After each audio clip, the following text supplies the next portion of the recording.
This is an interview with Ed Morris, the president and founder of HomeFirst Mortgage Services LLC in Hampton, New Jersey. Ed has worked in the mortgage industry for 28 years and is licensed in New Jersey, Pennsylvania, and Florida. Ed, how do we get ready to shop for a home? That is a great question because buying a home should start well before hopping in a car and showing up at open houses or meeting with a real estate agent. The first step is to speak to a licensed mortgage professional who will review a potential buyer's financial history, income, employment history, and credit history to determine what price range should be considered when purchasing a home. This will help the buyer target certain areas where the price range of homes suits the financial position and help avoid spending time looking in an area which may be out of reach. How important is my credit history and credit scores then? The buyer's credit history is one of the most important items to determine what interest rate the mortgage lender will be able to offer. The higher the credit score, the better. A potential home buyer with a credit score in the 800 range will be offered a much better rate and terms than a buyer with a score in the 650 range. Some lenders will not even allow a score below 620, so if the scores are low, there may be some difficulty in finding a lender who will offer financing, and when they do, the interest rate may not be favorable. When a lender reviews a buyer's credit report prior to the beginning of the home shopping process, they may be able to make recommendations on how to improve the scores, which in turn may also improve the mortgage options available. What else determines what interest rate is available to me? There are numerous other factors that are considered when a rate is quoted, some which can be controlled by the buyer and others which cannot. For example, the mortgage program the buyer chooses is very important. If a 15-year fixed-rate loan is considered, the rate will be lower than if a 20, 25, or 30-year mortgage were chosen. This is called the amortization period of the loan. The shorter the amortization period, the lower the interest rate will be. Another factor in determining the rate is the amount of down payment.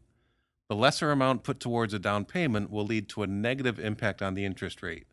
This means if a buyer were to make a 25% down payment and someone else were to put 5% down, the rate for the buyer with 5% down will be higher, assuming all of the other determining factors were the same. The rate is also impacted by the type of home you will purchase, whether it's a single-family home, a townhouse, a condo, an attached home or a detached home, or a multifamily dwelling, or if it's a primary residence, a second home, or an investment property. How will the mortgage lender determine how much I qualify for? The lender will review the income and credit report and determine a debt-to-income ratio, or DTI. The DTI is simply a calculation of the monthly obligations divided by the current monthly gross income, that is the income before taxes are paid. The monthly obligations will include the new mortgage payment, including the estimated monthly property taxes, homeowners insurance, homeowners association fees when applicable, flood insurance if needed, and private mortgage insurance, or PMI. More about PMI will follow. Once the new mortgage payment is determined, this will be added to the current monthly obligations, including items such as auto loans, personal loans, credit cards, student loans, alimony or child support payments, as well as some other less common items.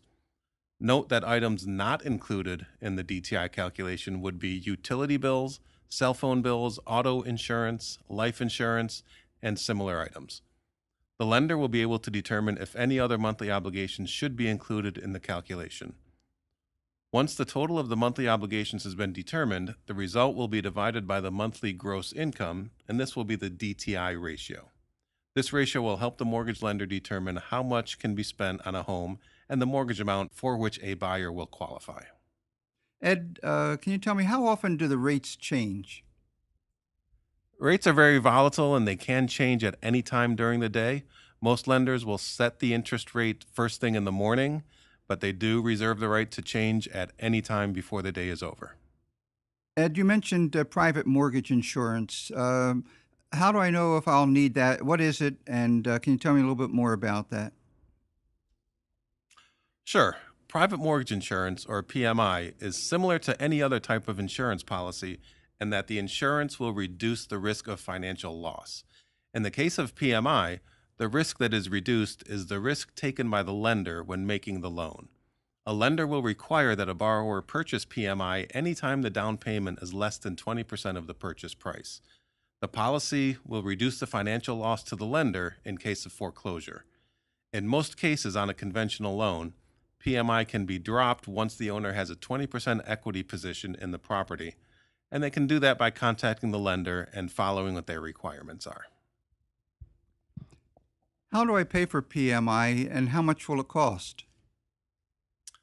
The cost of PMI is based on many factors, starting with the loan amount. The cost is always a certain percentage of that loan amount.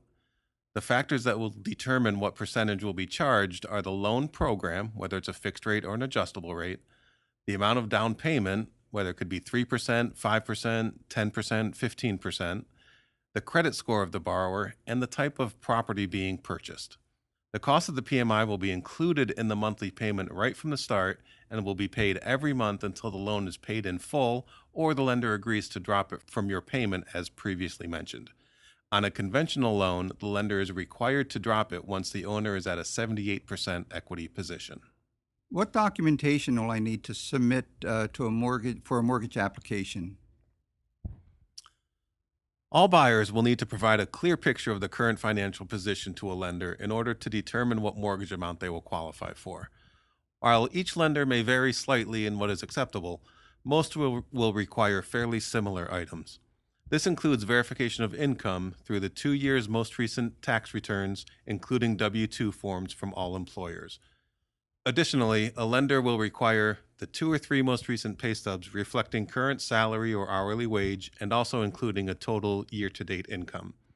If a buyer is self-employed and files a separate tax return for the business tax returns for the prior 2 years will need to be provided as well. Additionally, a buyer will need to verify that there are sufficient assets available to cover the down payment requirements, cover all closing costs, and any reserve funds left over after closing that some lenders may require. A buyer will typically need to provide 2 most recent bank statements showing balances sufficient to cover these items. In some cases, the buyer may be receiving a monetary gift from a relative, in which case the gift donor would be required to sign a gift letter stating that they will be giving the funds to the buyer with no expectation that the funds will ever be repaid. The donor will also need to prove that the funds have actually been taken out of their bank account and deposited into the buyer's bank account. There always must be a paper trail of the funds leaving the donor's account and being deposited into the recipient's account. The lender will also require a copy of the contract of sale signed by both the buyer and the seller, as well as any addenda to the contract, if any, revising any of the terms as stated in the original contract. HomeFirst Mortgage Services LLC, NMLS number 108395, is a licensed mortgage broker with the New Jersey Department of Banking, the Pennsylvania Department of Banking and Securities, and the Florida Office of Financial Regulation, and places loans with third-party lenders. Securities and insurance services offered through Royal Alliance Associates, Inc., member FINRA SIPC. Insurance services may also be offered through Harbour Master Diversified Financial Services, Inc. Advisory services offered through Investment Advisors Asset Management LLC, a registered investment advisor. Royal Alliance Associates, Inc. is not affiliated with either entity.